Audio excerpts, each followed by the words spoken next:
Yeah. So most women that slide in my DMs or just being, not even sliding in my DMs, they just send me a compliment. Hey, sorry, or support. Sorry for what happened. You're a great guy. I can't wait to meet my Gil. And I get that a lot. Can't wait to meet my Gil. Wish it was a Gil in this state. Wish they had Gils here. And all the time I tell them, I guarantee you already met them. You just curved them. Because I've been curved so many times. I'm on a journey to discover, uncover, and recover love. Life is about helping others. Dear Future Wifey has been doing exactly that. You stated that women are to present and not to pursue. It has given us a roadmap on how relationships were meant to be by God. There are still black men who love the Lord and their end goal is marriage. Thank you for teaching me how to stay lit, how to be intentional and transparent. You read your letter, I cried. I just got married 2 months ago, and I'm listening to the podcast so I can stay married. I'm Lateris R. Whitfield, and this is Season 4, These Dating Streets, on the Dear Future Wifey podcast. Welcome to the Dear Future Wifey podcast. I'm your host, Lateris R. Whitfield. Hey, before we get started, are you still shacking up with us? Oh, come on, y'all. This is the 4th season. If you're still shacking up with us, why don't you hit that subscription button and subscribe? Man, I hear a lot of people thinking that they already have subscribed last year or even the last couple of months, and then they've come to the realization that they haven't quite subscribed yet. So go ahead and check your notifications. Make sure you turn it on so you'll be notified about upcoming episodes. Whew, let me tell you. Yeah, we're about to go a little deep today. So excited to have today's guest on the podcast. I know a lot of you women already know who he is. If you are a fan of Married at First Sight, AKA MAFS, then you know what this brother is. And we'll get in, further in detail why I chose him to be on the podcast today, because I automatically connected with this brother, even at the first episode. And so without further ado, welcome to the Dear Future Wifey podcast, my new homie, Gil Cuero. How you doing, brother? I'm good, man. Thank you for having me. Oh, Gil. Talk to me. Man, let me tell you something. It's something that resonates with me about you. First of all, you're extremely transparent and you're 100% authentic. Am I reading you right? I try to be as much as I can. So I'm trying to make sure it's not a representative that I'm feeling and I'm being led astray. No, I try to be as transparent as I can be with everyone. So just so you can know where I'm coming from, no hidden agendas, and just what you see is what you get. And I feel that. Now, it's interesting. Now, I always say that the guests that I have on my podcast, I've never revealed why everybody has been hand chosen to be on this podcast. What you may not know is that my podcast is my personal journey as I discover, uncover, and recover love. And in that, I launched this back in April. And so I choose people that speak to my past or my present or my future. And I try to glean information from them that speaks to the connectivity of my love journey. Okay. So with you, Gil, now, I didn't choose this date. Between you and your publicist, y'all said, hey, can you do December the 12th? Well, December the 12th is a very pivotal moment in my life. And that's why it's interesting. I'm going to be very transparent. Like I said, I've never shared with people why I chose each person, but I'll let people in about why I chose you. Okay. So December the 12th of 2015, I was in this situationship with this woman. That's the pain that I went through from that situationship is what birthed this podcast. But on December the 12th was the date that I was supposed to leave her alone. At the very beginning of our dealings, it was on December the 12th, and I told her, and I said, listen, a few months prior, I asked her this question about this particular dude, and I said, if I ever find out that you lied about him, then trust will be violated, and I don't believe I can recover from that moment. And I found out that she had lied on December the 12th. And my best friend told me what happened after a conversation he had with a mutual friend, and he ended up telling me, unbeknownst to him, that I was even dating the girl at the time because I was still going through divorce, so I didn't want to tell people I'm out here dating while I'm going through divorce. But I was like, I found that out on December the 12th. And 3 years later, I ended up staying in that toxic situationship, and that thing almost destroyed me. So it goes back to December the 12th. And I was 36 years old at the time. That was 6 years ago. How old are you, Gil? I'm 36. So I get the opportunity to talk to my past self. And so it's going to be quite an emotional episode, because as I was laying in the bed last night and I was like, oh, I'm going to talk to him tomorrow. I feel like I'm going to talk to my past self. And I was like, hold on. And God said, go look at December the 12th. Last year, December the 12th, I made a post, and I took my daughter, because when my daughter came into town from school, now here she is, she's seeing me go through this divorce. I had a new home at the time, and so she sees this new home I'm at, and she hears me and this unfamiliar voice arguing in the back room about this new information I found out on December the 12th. And that's the first time I wasn't available to my daughter emotionally. And she was on an episode previously where we discussed that. And so what I try to do is I do do-overs. So days that are very traumatic for me, I'll do a do-over and try to bring happiness and joy out of it. So last year, I took her out to eat, and I presented her with this Tiffany T-Smile necklace. And I said, as your father, it's my job to always keep a smile on your face. And I apologize for not being present for you on December the 12th of 2015. So Gil, no, I threw a whole lot on you just now, but I believe that God is going to do something powerfully in this episode, and this episode is going to be called Heal First. I saw you on the live, and on your live, you talked about not getting into these dating streets just yet because you want to do what? Heal first. Why is healing so important for you? I guess short answer is because I haven't done it in the past. And so it just leads to the same results. So this time I want to learn from my past, and I want to do it in the opposite way, which I believe is the right way, so I won't fall into those same patterns. So I decided I'm going to heal first. Let's unpack that. We a lot of men, we're told, in order to get over one woman, get under another. Have you ever heard that? Yes, plenty of times. And have you participated in that toxic behavior I have. in the past? The younger me has, definitely has. And so that's what I wanted to avoid. That was my biggest fear, to revert back to that. Right. And so when you saw that, when you've done that in the past, what did you reap from that? What did you, when you talk to your younger self, what did you see in that toxic masculinity? I guess I had joy, but I wasn't happy. That's good. And I understand happy is an emotion. It comes and goes, but I wasn't happy with myself. I was just joyful for the moment because of the experience, but it's not something that I wanted long term. And so because, fast forward 10, 12 years now, the present me wants something better for my future, wants something stable, wants a monogamous relationship. I can't let myself revert back to that because I'll just be in that same space that leads me nowhere. So Gil, who were you like before the world was introduced to you on Married at First Sight? See, I've been a fan of the show since the very first season. And so before the world was introduced to you, what was your dating life like? I'm not gonna say I struggled dating. I did quite well dating. My issue was just finding somebody permanent. So I've had people dump me. I've had people where I just knew it just wouldn't work. I get this question asked a lot, like, why were you on Mavs? Like, why is it hard for you to find somebody? Right.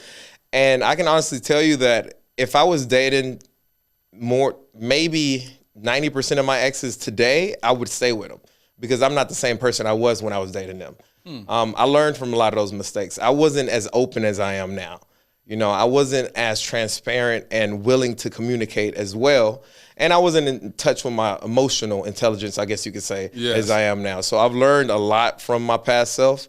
And now I'm willing to talk about it, have those tough conversations, but, without the escalating, just talk like adults, like me and you talking. Yeah. And just explain myself. So I think because of that, because I wasn't that person in the past, that's why dating hasn't really worked for me. So how would you handle in the past? Somebody, an occurrence, a problem pops up. How would you handle it? We would discuss it, but it would be a very short discussion where I say my piece, I let them say their piece, and then I'm done with it. You're done with it, but you're still not done with it internally. Correct. I'll just sweep it under the rug and then just kind of like ignore it until it goes away and then continue on with my life. But so I never really tackled it head on. I kind of like just skimmed through it and then never had a result. We never resulted. There was no resolution to the conflict, and we just kept adding and piling compounded trauma on top that's all it was. Compounded trauma, and then it blows up, and then you feel like y'all were never supposed to be together to begin with. You go your way, and you go and repeat the cycle with the next person. Exactly. So that's what I want to avoid. I want to nip it in the bud. I know that obviously it takes two to tango. They have their issues. I have mine. That's the biggest thing. You got to accept that, nobody's perfect. Yes. And we all play a part in this. And so I look back on my past relationships and tell myself, okay, what did I do wrong? Even if I felt like I did everything right, if I did it another way, right, would the outcome be a little better? That's even good. If it changed it just a minute, sometimes that can make a huge difference. Yeah. And so it's things like that I think about. And so that's why when I went into maths, I went in with that mindset. I went into the mindset that I would do everything possible to be what I envision to be the perfect or the right husband for my wife. So I just went into Married at First Sight with that thought, just thinking about the right things to do. Well, you showed up. You showed up in a way that made people go, how can you be that invested in somebody that soon? How would you answer that? Yeah, I get that question asked a lot because I took the process serious. My number one thing, when people ask me that, the number one thing I tell them is marriage for me is very important. I went into this not thinking I'm dating this person. Yes. I got married to this person. I wrote vows to this person. Even though I didn't know who this person was, I wrote these vows like I've known her for years. That's good. Because I wanted her to know that the one statement I said a lot in my vows is that I am worth it. And I wanted her to know that I am worth it. And I was going to do everything in my capabilities to make our relationship work. Not just to make her happy, but to make us happy, make us work. They say, happy life, happy wife, or I forgot. Yeah. And so, and then somebody else told me it's happy spouse or happy house, happy spouse. I like happy that one. Spouse, happy house. Yeah, I like that one a little better because we should both be happy in this. 100%. We should. It's a mutual thing, 100%. Right? So when I went into it, it was I'm treat this as serious as I can because for me, marriage is sacred. I'm not gonna get married to just anybody. I know I did the show, and it seems like I got married to just anybody, but I took it seriously. For me, it was till death do us part. Yeah, and that's how I went into it. What I loved about your intentionality on the show is that it wasn't fake. It wasn't something that you were just doing just for attention, that you were a man that was so intentional about this. For instance, one thing that's very triggering for men is the lack of intimacy or physical intimacy from their wife. And I watched you handle that with such grace, with such patience, with such care. Why was that? I looked at it as, because I knew this was a very short experiment, but the overall goal was to make it a forever. So I looked at it as such, as okay, she's not giving me an affection, she doesn't want to kiss me, but it should come. In my mind, I always thought it's going to come. It's going to come. And if it doesn't happen in a week or in a month or in 2 months, when it does happen, those month or two that it didn't happen wouldn't even matter anymore. So I just stayed patient. The fact that she was communicating with me, the fact that we were still interacting, I felt like she was still involved. So I was like, all right, let's just be a little patient. You know how hard that is for men? Because we sense that as rejection.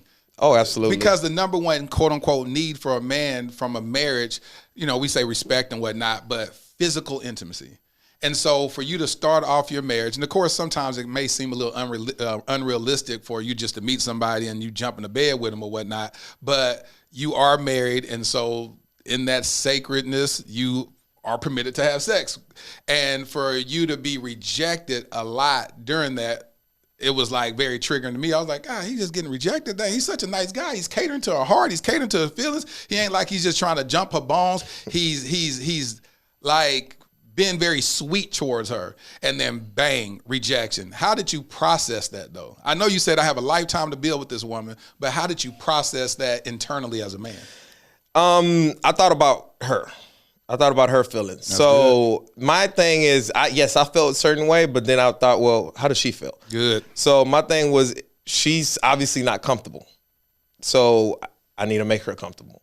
So patience included that comfort, right? And so I did everything in my capabilities to make her comfortable. And so patience went with that. And not only being patient, but letting her know that even though this is how you feel, this is not how I feel, and I still want to be with you.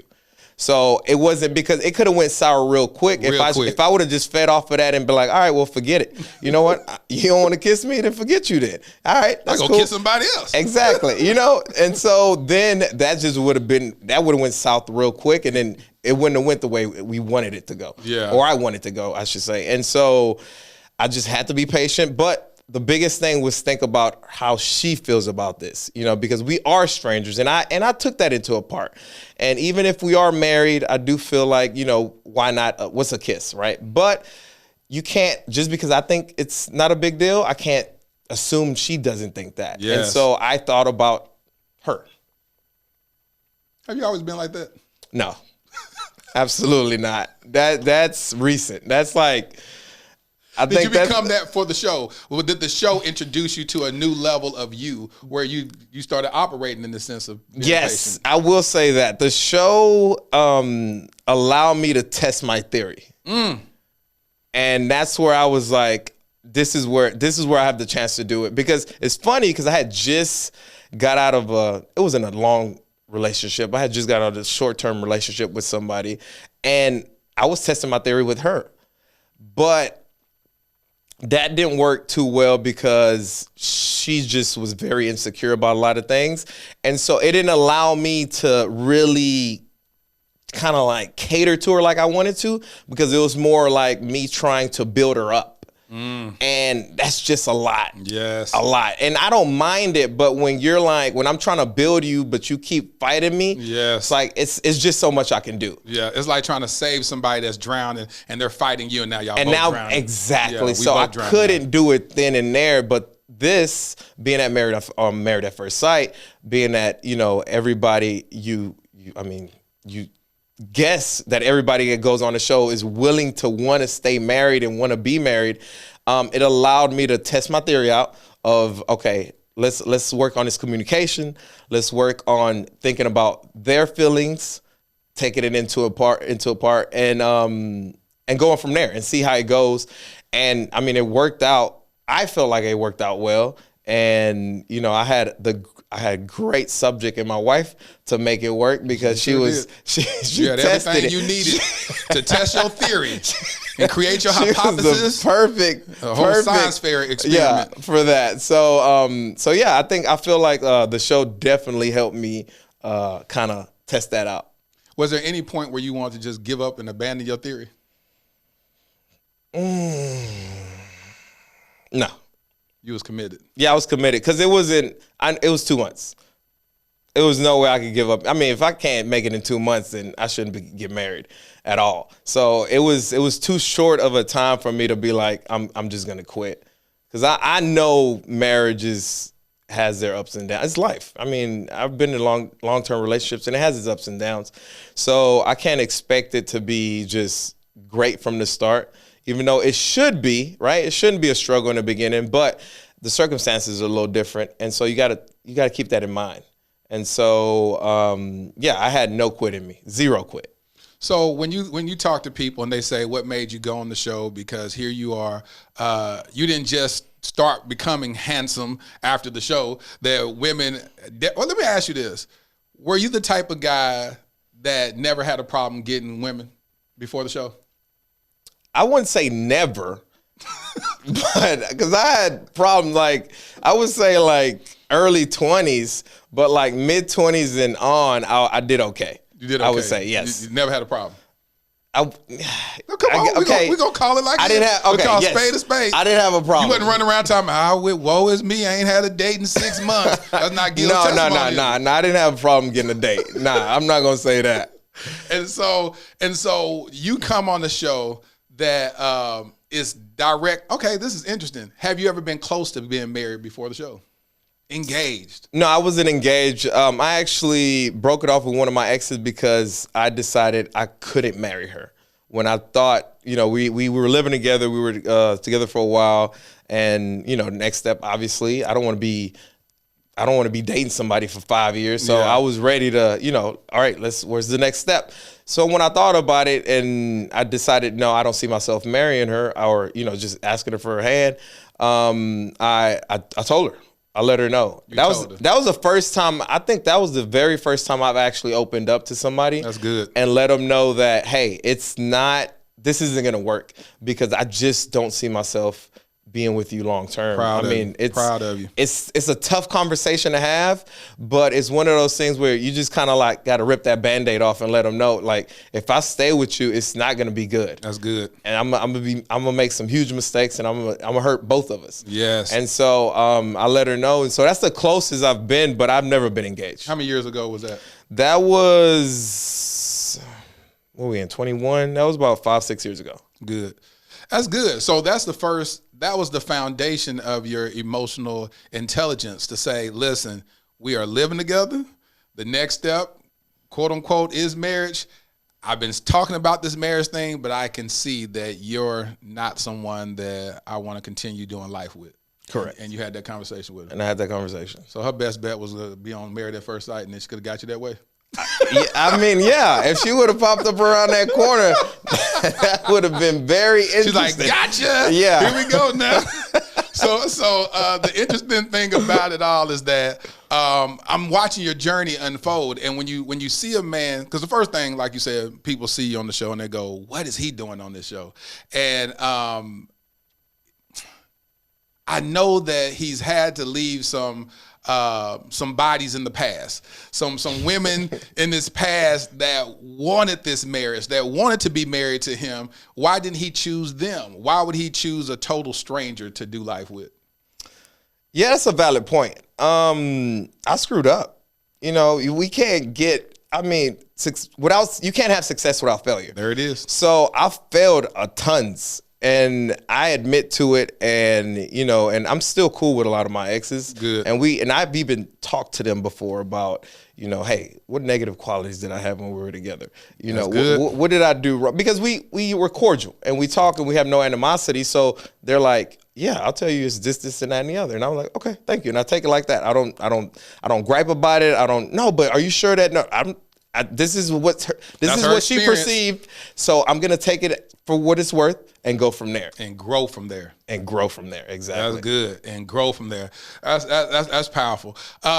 So you did the show, got hit a week after decision day, and your wife said what to you? I asked her that if she wanted to stay, if she still wanted to be married with me, and she said no. And what made you ask that question? So, all right, quick little story here. So, May 1st we move in. My birthday's May 5th, right? So we go out. I have a friend. She throws me a little birthday dinner. We go out. Everything's good. My wife flies out of town that same day for work. 2 days later, she comes back. We go out to eat sushi because we do that on Fridays. We have a little conversation. That conversation had its ups and downs because we was talking about some finance stuff that she didn't agree with. And I was like, but it's not a big deal because, well, basically, so what happened, we'll get into that real quick. What happened was when we were applying for the apartment, she was doing all the paperwork, all the stuff. I gave her all my information, this, that, and the other. So we had to pay the deposit and whatnot. I told her, go ahead, pay for it. I'll just Venmo you the money. Yeah. And she was like, okay, cool. Well, come to find out, she wasn't cool with that. But she didn't tell me right then and there. She told me later. And so when we had the conversation, but I've Venmo'd her money. She got the money and everything, you know. And so I was like, so the conversation went, well, you're my wife.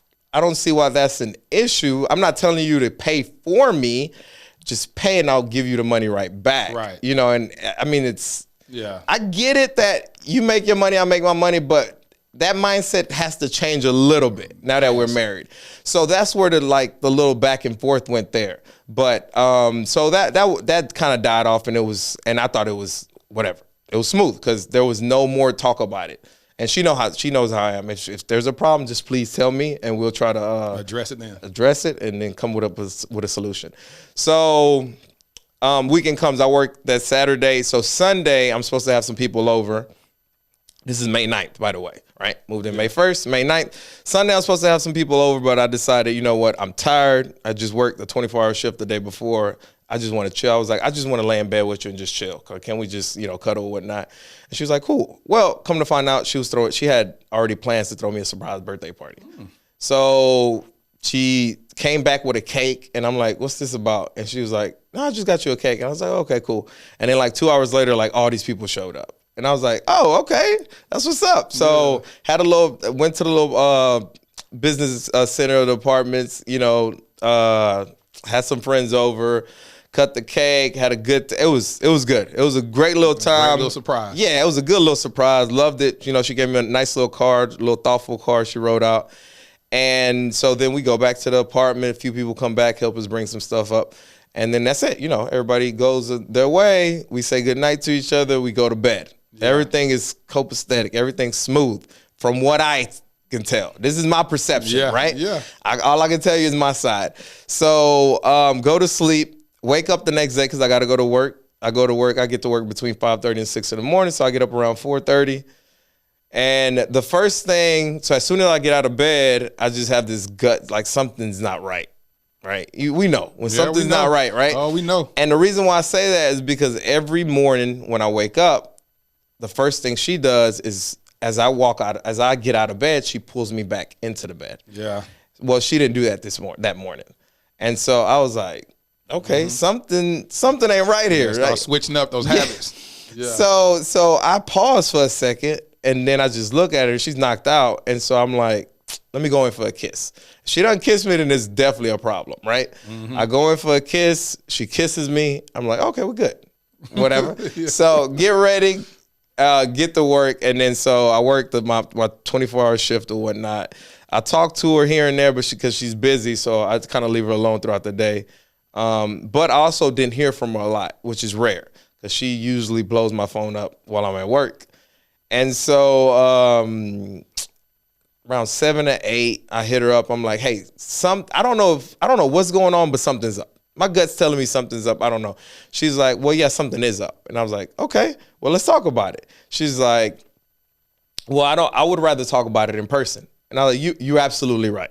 I would love for us to talk about it in person. But the problem is, I don't get off of work till 6 in the morning tomorrow. Oh, yeah. And there's no way I'm going to be able to go to sleep tonight not knowing what's up. Just give me an idea. Just give me something. And she's like, no, it's just I don't know.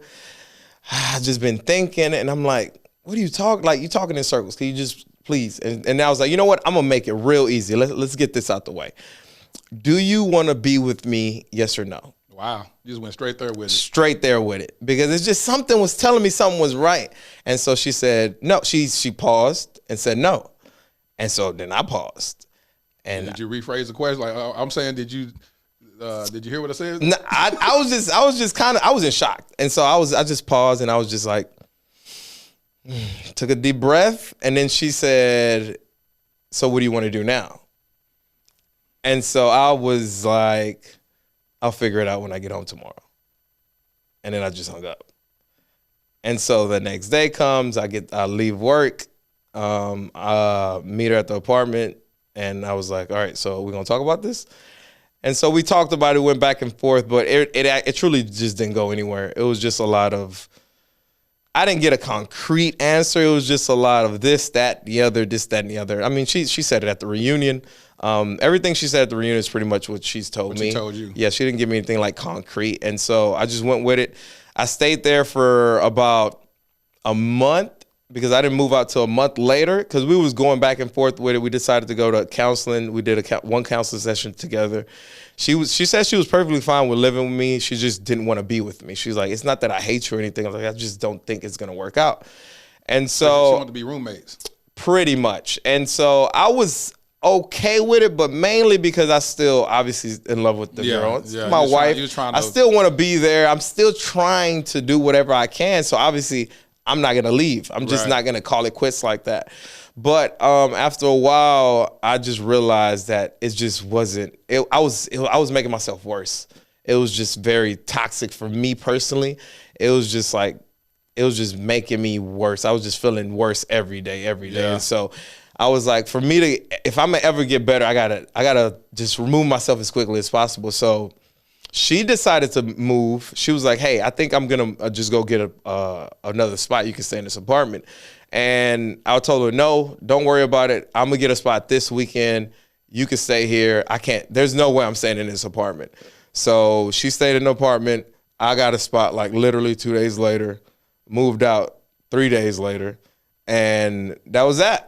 And sold all your stuff prior to. Yes, so obviously before decision day isn't a surprise. We know it's coming, so it's something that we kind of talk about before it happens, and we decided on that we were going to stay together.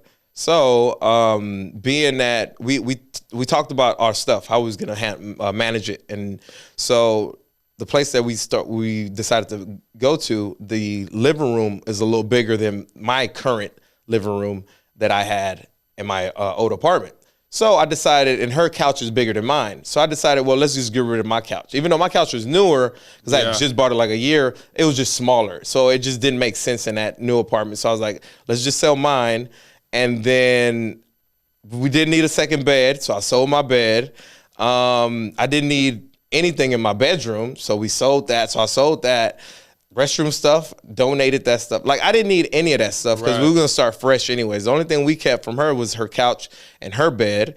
And then everything else, I just kept, like I said, my blender, my clothes, and my dog stuff. You know, that's all I kept because I literally just kept that. Yeah. And I had some stuff in storage. I got rid of that. I either donated it or I sold. I kept some kitchen stuff because I had some brand new kitchen silverware. And yeah, we kept some of that. And that was it. So I sold everything, and I told her she was with me in the process of selling everything. I would ask her, "Hey, how much you think I should sell this for? How much you think I should sell this for?" And she, she would say, tell me, and we go back and forth. So, if you're doing all that, I'm thinking everything gravy. Yeah, we moving towards and so, I mean, I think that's what hit me the hardest was just that, how that kind of developed. Because if she truly felt the way she said she felt, she said she wasn't attracted to me since the beginning. And I don't harp her for that. That's fine. Because, you can't make somebody feel a certain way about you. Right. Just be honest with me. Yes. You could have said no at decision day. Or you could, okay, let's say you say yes at decision. You really did feel like you wanted to stay. Let's not have me sell my stuff. Yeah. Let's not move in together. Be like, hey, you know what? I want this to happen, but I'm just not sure. Let's just stay. Because I still had my apartment at that point. And so I just, I cut my lease. I just didn't renew my lease, thinking that, we was going to be good. And so I could have just stayed in my apartment. She could have stayed in hers, and we could have kind of like worked things through. But it didn't work that way. And so it's just the way it ended was just, it didn't have to be that way. Right. Even if she didn't, I mean, yes, I'm a bit obviously totally upset that it ended. But if it was going to end, we could have ended it in better terms.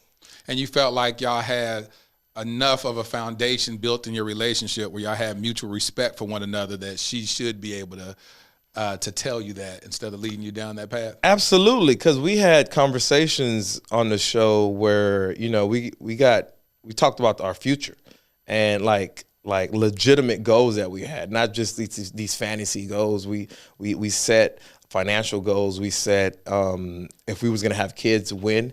Oh, really? And all of that. We talked about all this stuff. We set a 1 to 2 year time limit on the kid. It's just dependent on if we had this amount of money saved and things of that nature. So we had conversations for the future. For sure. We had legit conversations about the future. So when we have conversations about that, and, I asked her a few things about, our relationships, I asked her, do you, one of the questions, and I said this on my live, that there's a few questions I always ask the girls that I'm very intimate with. And if I feel like I'm going to really be with them, I won't reveal all of them. But one of the questions I always ask them is, do you feel like I can make you happy for the rest of your life?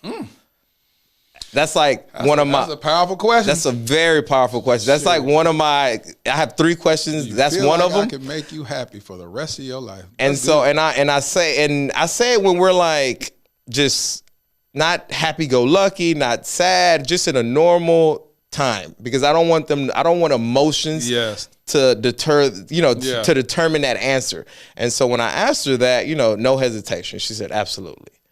And I was like, all right, you sure? She's like, yeah, I feel very safe with you, and I feel like you can make me happy. That word right there, when you say that, when a woman says or anybody says they feel safe with a human being, that's the biggest honor anyone could ever say. Absolutely. So like that question alone, and there was another question I also asked, and that question alone just made me think, okay. We good. We solid. Exactly. So I was already in the marriage, but that just made me just completely just fall into it.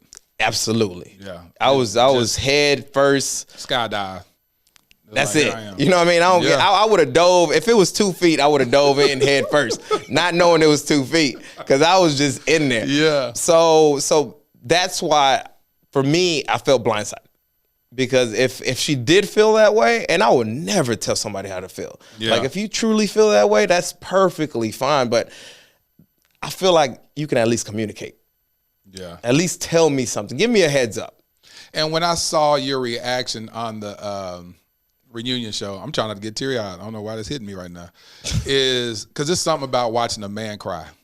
Like, I cried with you. Like, honestly, I shed tears with you, because oftentimes we don't see men invested in their marriage like that. We don't get a chance to see that.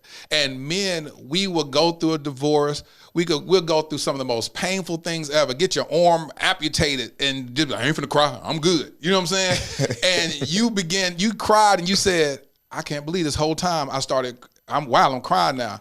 And I felt it, because I've been there. I've cried many tears, and I cried with you in that moment, because I saw a man who was totally 1,000% invested in his marriage.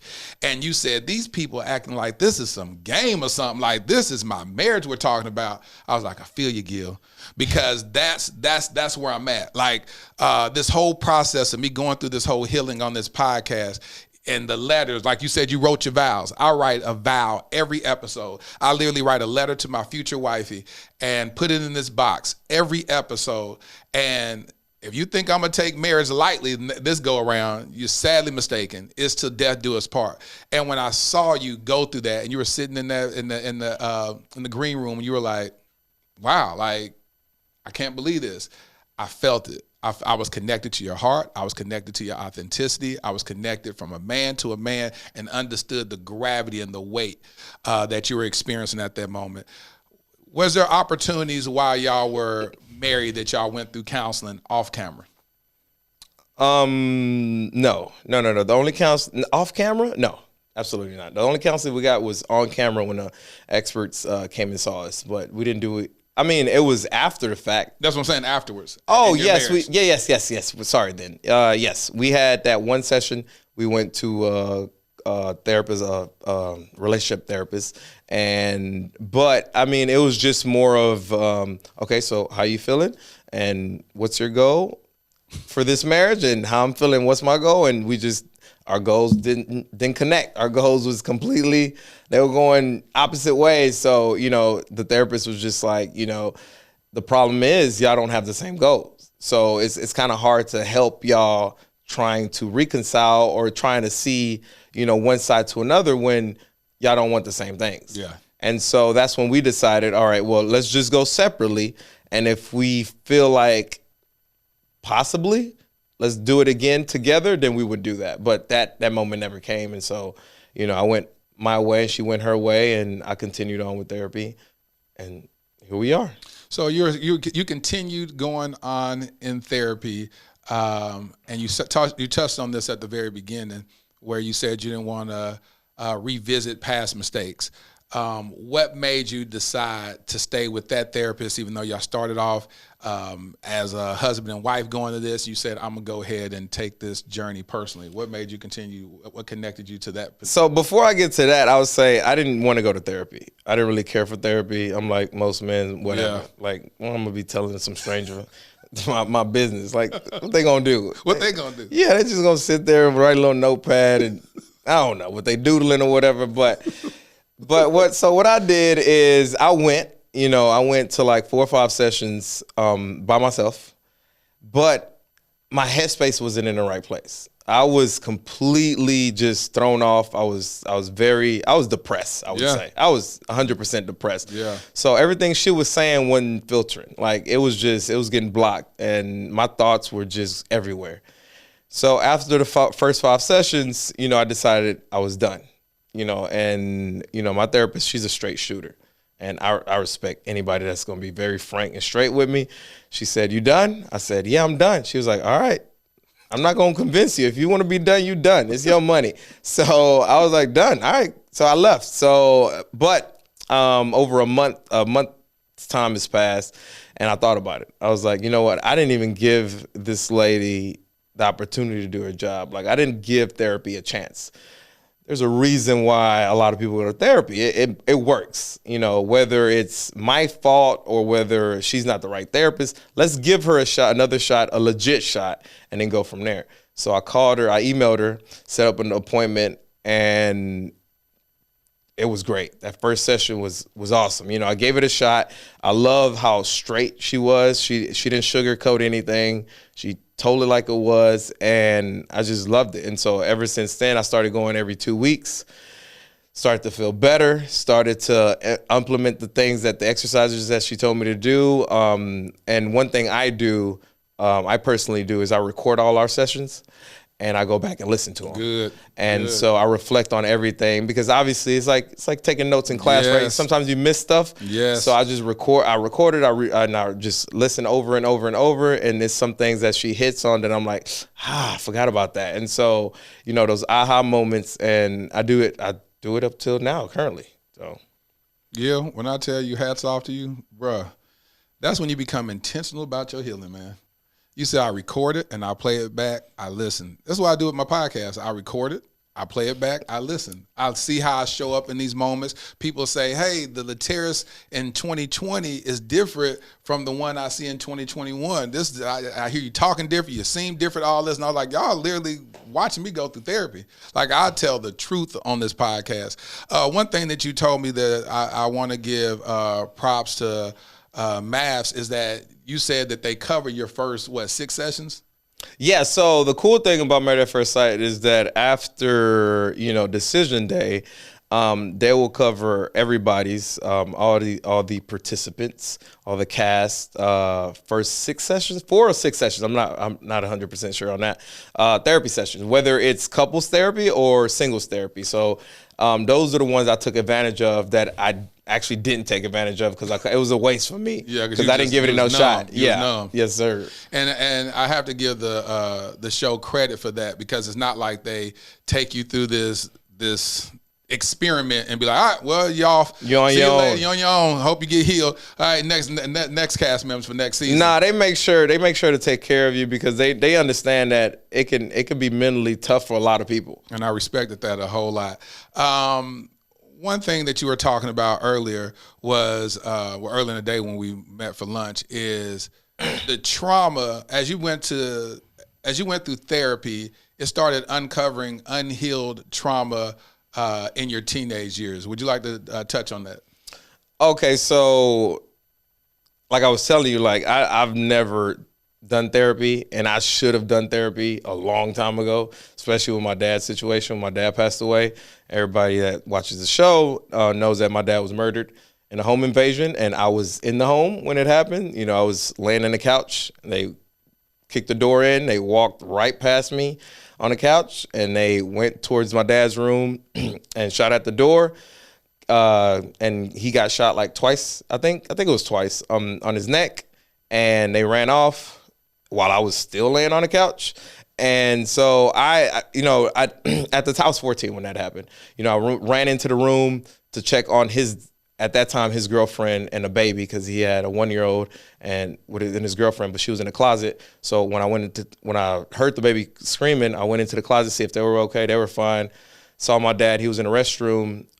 Grabbed the towel, put it on his neck. So that's when I realized he was shot, because I didn't know he was shot until he got the towel and put it on his neck. So at that time, I had got to the phone, called 911. Then my dad came to the bed. He sat down and just laid back with the towel on his neck. He was still alive, though. Called 911, just waited on them to come. They picked us up, took us to the hospital. And like 20, 30 minutes later, doctor came down and was like, sorry, but your dad didn't make it. You know, I honestly, to tell you the truth, I was quiet for like 10 seconds, and I was like, okay. It's like I didn't process it. For me, it just didn't really register that my dad had passed away. Like, I knew he passed away, but it was like, okay. And it was very strange that I felt that way. If I'm not mistaken, that happened like on a Friday. I went to school back on a Monday. Everybody, teachers, because kind of everybody heard about it. So I had students, friends, and teachers and their counselors all talking to me like, "You okay?" I was like, "Yeah, I'm good." I was just like, "All right, I'm good." Even at the funeral, at the wake, I went, everybody walks up, sees the body. I walked up to the body. I just looked at it, and I started laughing. It's crazy, right? I can remember I just started laughing. I mean, I don't understand it. Obviously, I've talking to my therapist since. That's just a coping mechanism. Yep. But at that age, I didn't understand what was going on. And honestly, it didn't really hit me until I was like 18. When I started doing the emotions that I started thinking about it, I started wondering why, and I don't have a dad, and because he was a big part of my life, and he was big on certain things in my life, and so now I had to do a lot of these things by myself and kind of like get self-taught with it. Because my mom, she did her best, but moms play their role, dads play their role as well, and so that's when the emotions started. So how I should have been feeling when it happened at 14, I didn't feel it till like 18. And so I definitely should have been in therapy for that. But my mom doesn't know about therapy.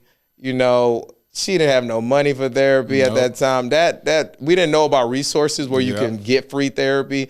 So it was one of those learning experiences that, that I just didn't take advantage of as a kid. But now, where I'm at now, I'm pretty sure there's people that's maybe similar, has had similar traumas. And so it's never too late. Is basically what I'm trying to say. Like, even if it happened, mine's happened 21 years ago, actually 22 years ago. And, I'm just now hitting it in therapy. You can do it. Anybody else could do it as well, and it can play a big role in who you are now. You can understand why you are in certain aspects in your life a certain way.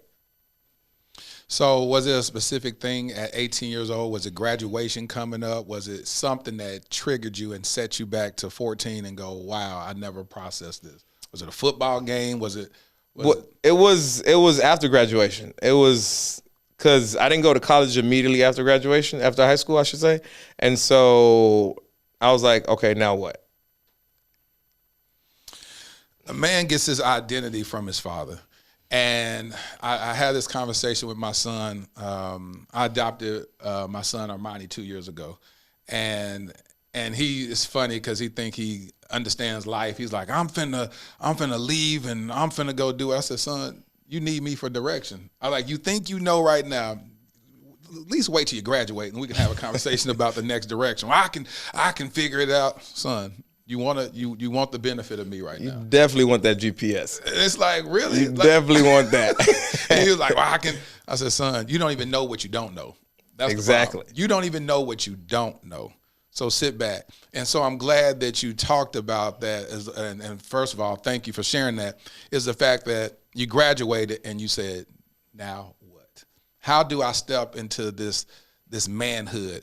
And we're so trained. I don't know if they do this in other communities, but in the African American community, and I know you Colombian, so you identify as African American and Latin, you know, the best of both worlds. And so you said, you know, in our culture, it's like when you get 18, you leave the house. You know what I'm saying? Yeah. Y'all taught that in your culture? So it's a little different. No. So in the Latin or Hispanic culture, most of them, they stay in the house until they get married.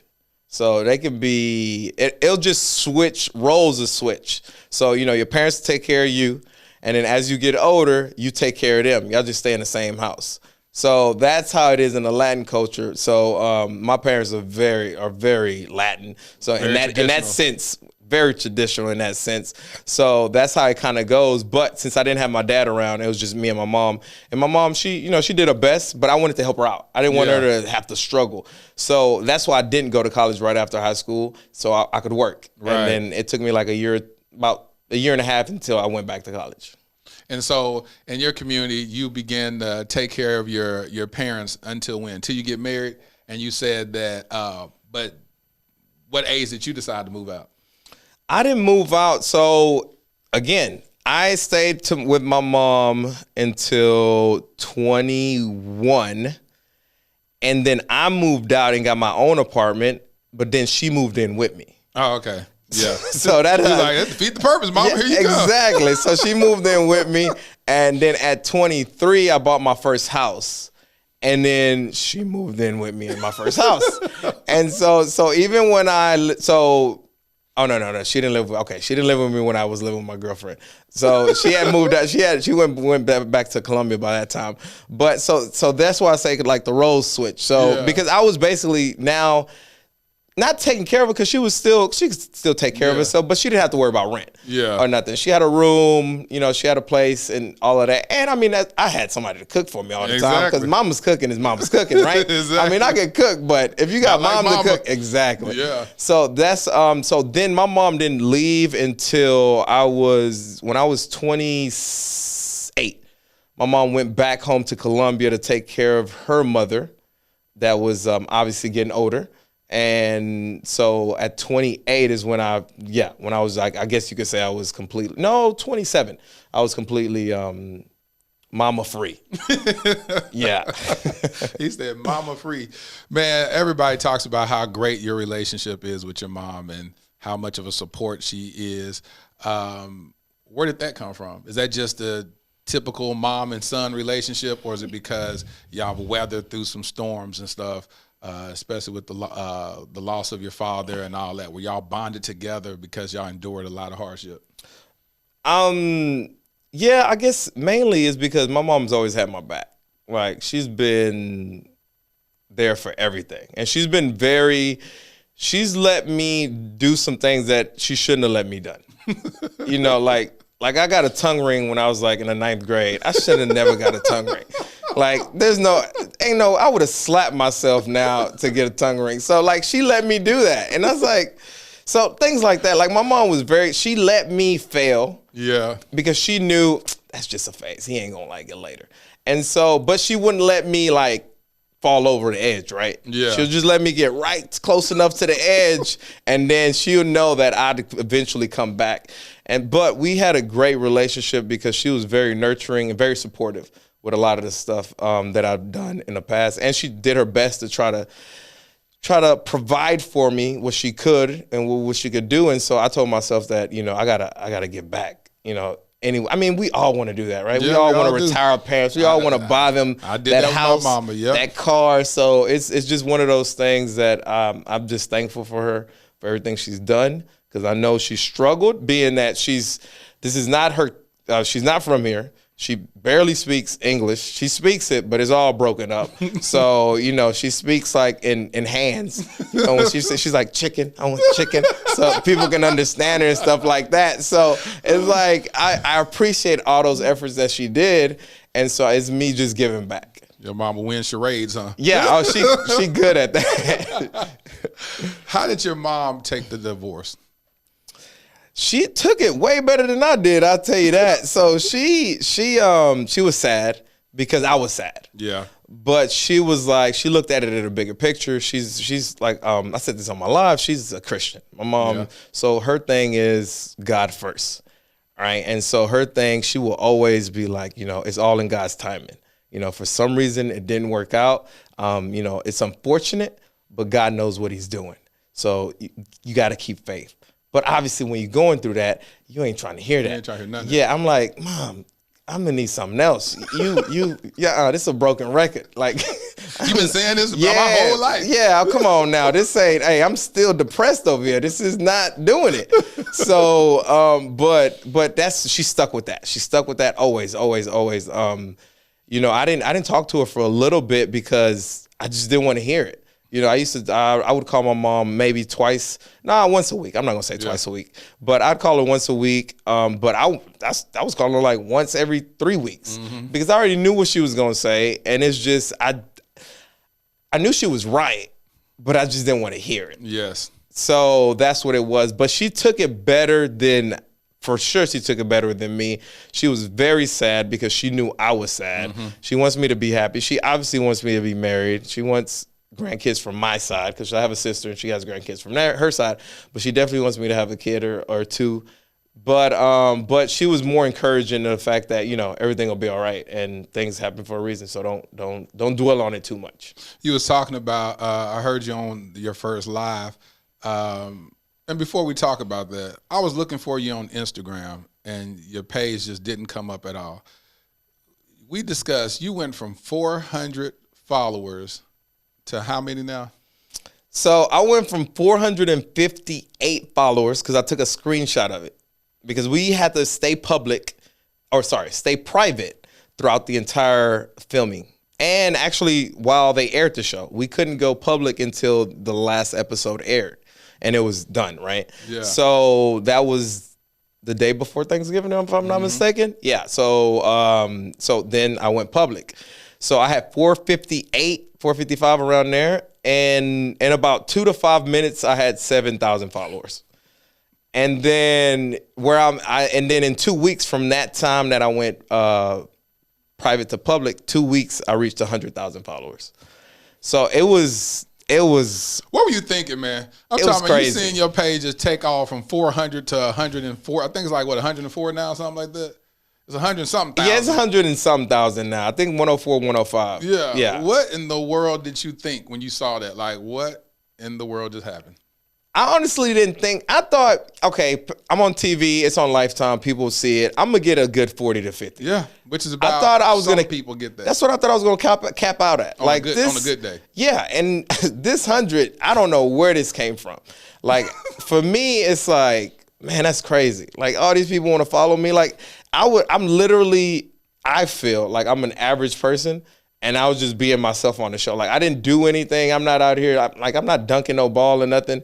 You know what I'm saying? I'm not scoring no touchdown. I just want my marriage to work. Y'all want to follow a guy that just want his marriage to work? Gil, because that's so rare. Do you not realize it's so rare to see a man want his marriage to work? That's crazy. And the thing about, and that's what's so sad. It's sad. It's so sad, to be honest with you. It's extremely sad. It's quite depressing, to be honest with you. But the reality is that people are like, wow, this man wants marriage. I'm telling you, the reason why this podcast has grown like it has in a year and a half is because they hear a guy literally talk about marriage. Men don't, come on, how often do you sit around with your homeboys and be like, yeah, man, when I get married one day, I'm going to go. We don't talk about, maybe in my culture. In your culture, y'all talk about marriage? Okay, I'm just trying to make sure. Dudes ain't sitting around talking about what they want to do with their wife when they get married. They just don't think like that. We're talking about which girl we smashed yesterday and who we going to smash today and who we going to smash tomorrow. That's all we care about. But you hear a guy says, listen, I want to, first of all, you see a guy whose wife isn't trying to give him none, and he's patient, and he's serving her, and he's still catering to her needs. Like, we scratching our heads like, what? Where they make this dude at? Then you have this guy that's sitting up here heartbroken when the marriage doesn't go right, and the marriage ends and dissolves. And it's like, why does he care? Do you know how many women he can have now? Like, this is the greatest thing that could have ever happened to you. Now you have your pick of the litter. You have 100 and something thousand women to choose from. Most guys and everybody be like, why are you crying? And you heard Kevin talk about all the time, oh, Gil, you're going to be okay. Oh, you're going to be okay. He definitely said that. You're certainly going to be okay. It's the reason why he said that is because you're a unicorn. You're rare. You said something profound earlier today. You said that when women ask you what question, and you say that most of the time they're not giving that guy a shot. Oh, yeah. Yes, I don't know what you're talking about. Yeah. So most women that slide in my DMs or just being, not even sliding in my DMs, they just send me a compliment. You know, hey, sorry, or support. You know, sorry for what happened. You're a great guy. I can't wait to meet my Gil. And I get that a lot. Can't wait to meet my Gil. Wish it was a Gil in this state. Wish they had Gils here. And all the time I tell them, I guarantee you already met him. You just curved him. Because I've been curved so many times. And I've had girls in my DMs that curved me in the past that come back, that are now in my DMs. And so, but they didn't give me a shot. But since they saw me on the show, they saw who I truly am. Now it's like, oh, I should have gave him a shot. And so that's why I tell women, like, I'm not saying you did, but you probably did. You probably already curved him because you didn't give him a shot because he was probably too nice. Yeah. Or he had something that was just a little, it wasn't a deal breaker. It was just something that he 5'9". Yeah. You know, because that's a big one, right? Yeah. Height. I mean, I get it. We all have our preference. Hey, give us a little tap. I'm 5'9" now. That was my offensive. bad. 5'8". Okay, 5'8". Okay, good. 5'8". Good. I understand we all have preferences. Man, I prefer red velvet. But if you put vanilla cake in front of me, I'm going to still eat it. You know what I mean? It's cool to have preferences, but it's okay to kind of dabble in somewhere else too. Yes. So I tell them all the time, I guarantee you already curved them. You know, it's good. I did an episode first season called Preference versus Purpose. And so I always talk about, I don't want to be so distracted by my preferences that I overlook the purpose. That God brings me somebody that's in my life that I go, oh my God, this person is absolutely amazing. It's everything I've ever dreamed of, but they're not packaged in the way that I want it. Let me bypass that and then go keep looking. And I'm looking for preference. And preference, one of my guests said, if you really break down what preference is based on lust. Because that's all it is. Because at the end of the day, if we're talking about for better or for worse, through sickness and in health, for richer or for poor, we talk about all that. That has nothing to do with that other stuff. Because that means that the minute that my preference in you changes, then I should be able to get a divorce. If we're married and you decide to gain a little bit of weight, and I'm like, see, I kind of like a woman that's a size whatever. I don't want to be with you no more. You know what I'm saying? That's exactly right. We go through, we get sick or whatever. I wanted a husband that I didn't have to push around the wheelchair. I don't want you anymore. You know, and it should be based on the purpose of why you guys are together. But you hit the nail on the head that, yeah, you probably met a Gil before, but you probably curved him. Because he was a good guy. You hear everybody talking about this Sierra prayer and all that, but it's so crazy how most people think that Russell Wilson. They say he was corny. He's corny. He's corny, and it's like, what makes him corny? That he loves his wife. Like, I can't find anything corny about him. Do you find something corny that? Absolutely not. It's just the day and age we live in. Because he's not out here popping bottles. He's not out here throwing money in the clubs, and he's just a Christian guy. That's really good at sports and loves his wife, you know, and apparently that's corny.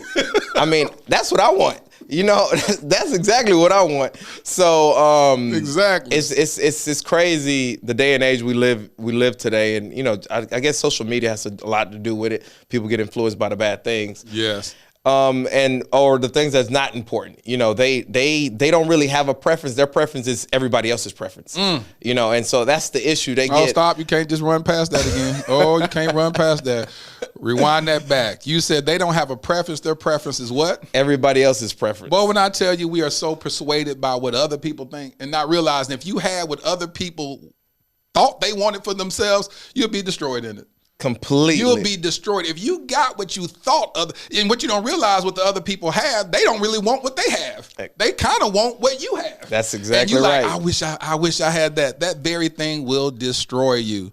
It will destroy you, which was interesting because even on the show, they were talking about who, you know, if we would switch up some couples, you know, who would we switch up? And you like, let me get it. I ain't got time for all this. I'm not a fan of that. I wasn't a fan of that question. I felt like it was a little disrespectful because I don't, like I said, I hold marriage very highly, and I'm not about to play like musical chairs with wives and this. Like, that's not something. Teach. I don't want to be a part of that. Like, if that's y'all want to do that, that's cool. Just leave me out of it, because this is my wife. This is the only person. This is the person they put in front of me. This is the only person I was going to work hard for. I'm not over here. Oh, you know what? I could have been better with this person. I don't care about that person. I'm invested with this person. This is the only person I see. Everybody else is just there. You know, they're just an acquaintance. They're just a colleague, and that's how I see them. So for me, it was disrespectful to me. I don't know. Everybody else probably didn't take it that way, but that's because we look at marriage differently. And you wonder why you got 104,000 people. You wonder, Gil? You wonder? Now, you're a very intelligent guy, but you got to figure this out. You know, do you realize, bruh? So we talked earlier today. What does your DMs look like? Well, I finally caught up with all my DMs, so I'm finally done. Just finished like about 3-4 days ago. So they're still full, though. I get about anywhere from 20 to 40 a day. Such as, and what kind of stuff you get? We talked about this. What kind of interesting things slide in your DM? I get this very wholesome to the not so wholesome. And let's talk about this not so wholesome stuff that slides on in there. What kind of images comes through? Oh man, that's what we talking about. Yeah. Okay, so I get not so wholesome. Yeah.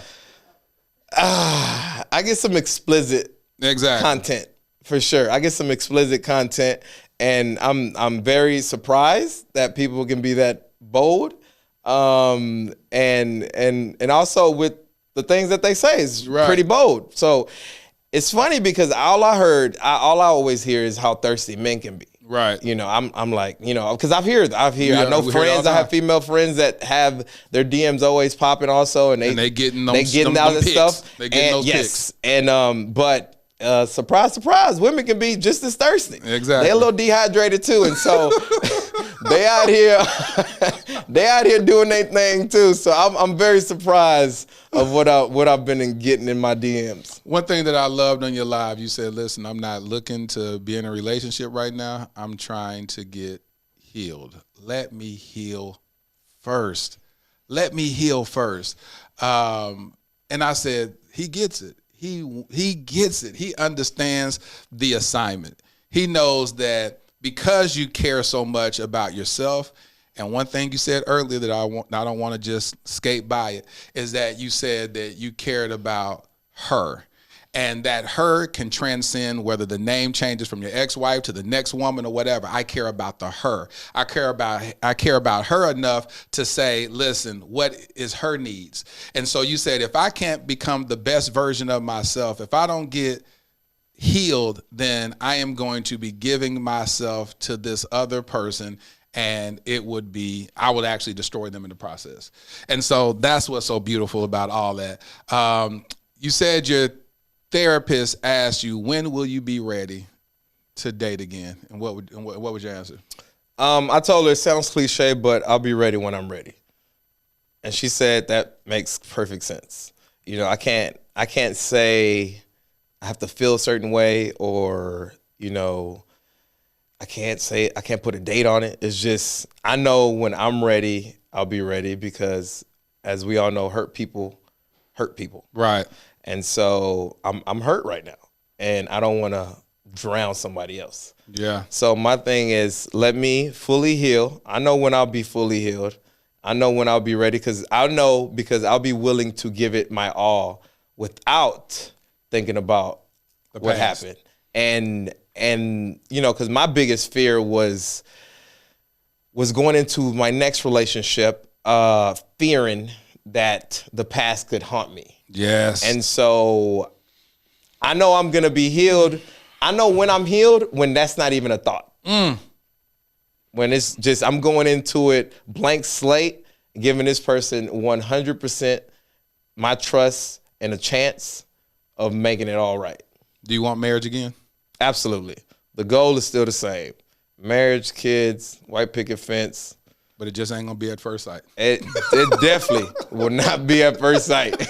That's a guarantee.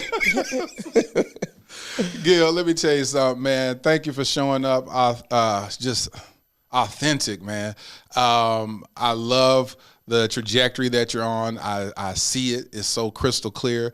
I would be remiss if we didn't end this episode praying for our brothers. I want to pray. I'm going to start off praying. Are you comfortable with praying in public? So, no, I would say. Because, honestly, it's because I pray in Spanish. So? No, but like... So you pray in Spanish? What yeah, I'm so used to, it's so funny because it's so funny. I read the Bible in English, but I always went to church in Spanish church, so I pray in Spanish. It's so weird. That's kind of dope. It's crazy. I know. I read it in English, but I pray in Spanish. It's just something that how I grew up, and it's stuck with me. Well, can you do that? That'll be dope. I'm going to do it in English. I just want to pray for our brothers. You can make it as short as possible. It could be 10 seconds. All right. Let's see. I'm going to pray for my brothers.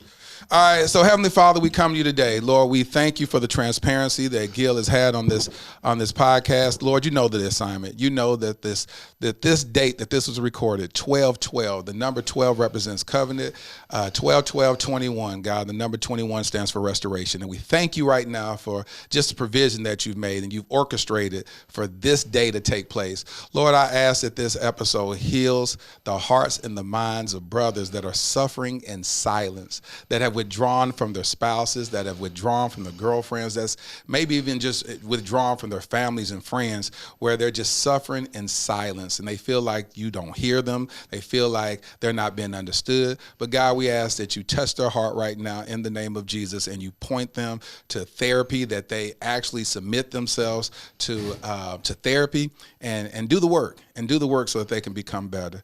Lord, I thank you for this opportunity. Gil? See, how am I supposed to follow that? Just play in Spanish. Just do it. It can be so short. All right. Dios Padre, te pido que por favor sane el corazón de todos nuestros hermanos y hermanas, sabiendo que todos somos capaces de amar y algún día encontraremos nuestro amor. Amen. Thank you so much. See, I understood what you said. Yeah, I bet you did. I said, you said amen. I heard that part. But Gil, thank you for participating in that. Listen, man, what can people look forward to in the future? I know you got a lot of stuff swirling. We got our homie Aria over there. Yeah. And, so she in the work behind the scenes doing her magic. So yeah, I got my peoples. I can say I got peoples now. Yeah. They're doing their thing. I mean, I got some things in the works. You know, I don't want to talk too much on it because it's still in the works. Right. But hopefully some more podcasts. You know, I know a lot of people want to hear me talk, which is weird. But, hey, I like to talk, so that's cool. I'll do it. Why you say it's weird? I mean, because it's just my opinions, right? I mean, I didn't know people really care about my opinions like that. I mean, but, hey, if you want to hear it, I'll say it. So yeah, I'm looking to do some more podcasts and hopefully – you know, touch some more people and let them know that, and I want people to follow my journey, you know, because I want, as much as they want to see me win, I want to win. Yes. So we're going to win together. Yes, we're going to win together. So would you even be interested in having your own podcast? Nah, I don't think so. I got too much on my plate right now. I don't think I can add something else. I still got school. I'm still going to school. So, I forgot you still in school. Yeah. So you got to tell the people about that. You're in school right now. Yeah, I'm currently in a paramedic program. I'm halfway through. So still doing that because I'm still a firefighter. I still got my day job, and I don't plan on leaving it anytime soon. That's another thing that make the women go after. You're a whole firefighter out here. Yeah, so. they want a calendar. I don't know why they want me. They want a whole calendar. They want a calendar of me of every month. They want me to be every month, and so I'm like, that's selfish, man. It's other brothers and sisters in the fire department. So, but yeah, I still got my day job and still going to school. So I'm trying to juggle everything, but it's cool, man. I'm having fun with it. I love it. Man, listen, I thank you so much for being you, bro. Keep doing what you're doing. I love that you represented the culture very well. Thank you. We live in this day and age where the African-American man may be looked at as savages or whatever, and you represented yourself so beautifully, and that's what I identify with. I said, see, he did well. He did a great job. And so I always want to salute my brethren and give you your flowers right now because I identify with you, and I was so proud about how you represented your family, and shows that you got some good upbringing. And shout out to your moms because she did a great job with you. Appreciate that. Thank you for being on the Dear Future Wifey podcast. Y'all give it up for Gil Cuero. Thank you for having me, man. It was a blast. Thank you, bro. You've asked. We're delivering the first ever meetup event for Dear Future Wifey, a Valentine soiree for singles. Saturday, February the 12th, 2022, Dallas, Texas. Get your tickets at selflovesoiree.com. Proceeds benefit Kingdom Royale. Ladarian, thrusted suddenly into Child Protective Services in 2015. My nephew, Black, a boy. The likelihood of being adopted outside of kinship, slim to none. Armani, 16 years old, Black, a boy, with 5 years in the foster care system before I even knew his name. The likelihood of ever being adopted, yep, you guessed it, slim to none. While Ladarian and Armani were trying to survive and barely thrive in an overpopulated and underfunded foster care system, I was living my own life, doing well professionally. Having been a single father with a daughter who at that point was doing well in college, it was my time to live my life, right? Wrong. I felt unsettled, tireless, agitated. There are just too many of our Black children stuck in ambiguity and in the limbo of the foster care system. In 2017, I legally adopted my nephew, Ladarian. Fast forward to 2019, I had no ties to this other young king, but I felt God instructed me to adopt him also, and I obeyed. Starting over with parenting should have been enough, right? Working with various foster care and adoption agencies to help bring awareness to the countless young Black kings in the foster care system should have decreased my agitation, right? Joining the board of directors of Advantage Adoption, an organization that helps find permanent adoptive homes for children in foster care, should have led to some type of resolve, right? No, not at all. None of it felt like I had done enough. I now realize that every one of those experiences was laying the fundamental foundation for my life's mission, Kingdom Royale. Kingdom Royale will be a luxury, state-of-the-art home for foster boys. Our first location will be in the Dallas-Fort Worth Metroplex. We will utilize the whole person approach that instills identity, empowers them to advocate for themselves, and enlightens them regarding new perspectives and limitless options that they thought were impossible. Though the young kings will attend the local public schools that are in proximity to Kingdom Royale, our at-home curriculum will broaden their worldview through participating in the arts, attending various cultural events, learning about and engaging in multifaceted discussions about current events and even relevant historical context, introducing them to gardening and landscaping and even caring for our animals on our farm and on-site stables. We just launched our Startup Capital campaign with the goal of raising $2.8 million. Now, why $2.8 million? Well, in 2017, I created a web series in which I performed random acts of kindness for targeting the homeless community. One of the most notable successes was that one of the videos went viral, garnering 28 million views. However, one of my biggest regrets is that I didn't raise a single dollar to help in implementing a more sustainable plan for the homeless community. So throughout the years, with much remorse, I reflected on not maximizing that moment. I knew if at that time, just 10% of the viewers donated $1, we would have raised at least $2.8 million that could have really established long-term support for the homeless community, or at least started a long-term initiative to do so. This is my do-over.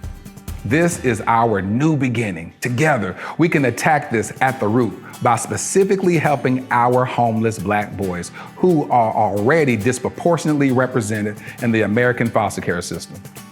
I'm Lateris R. Whitfield. I've been nominated for 3 regional Emmys documenting my work with the homeless as well as my personal adoption journey. Despite those accolades, the greatest award for me is truly providing the infrastructure for a transformed life. Visit kingdomroyale.com for more details.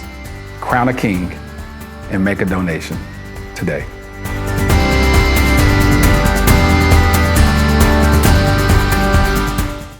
Words can't express the gratitude that I have in my heart right now, just on the sheer intentionality that God had in orchestrating this episode.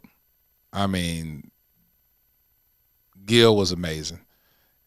It was so intentional for this season in my life to talk to this brother, as I stated earlier in the episode, of how that is interconnected to my journey, his age, this date, just everything. But even more so, 2 days ago, I got my wisdom teeth removed, my bottom wisdom teeth. And, you know, I told the dentist, I said, listen, I have an interview on Sunday. And so I want to make sure that I'm like, he's like, if you're able to do this interview on Sunday, that would be a miracle, because I told you to expect to be down for about 5 days at least. And 4 hours after going through that surgery, I was up and at him again. I was talking, my face wasn't swollen at all. And so I knew that even in that guy wanted to make sure that I was present, and he was covering me in every minute detail.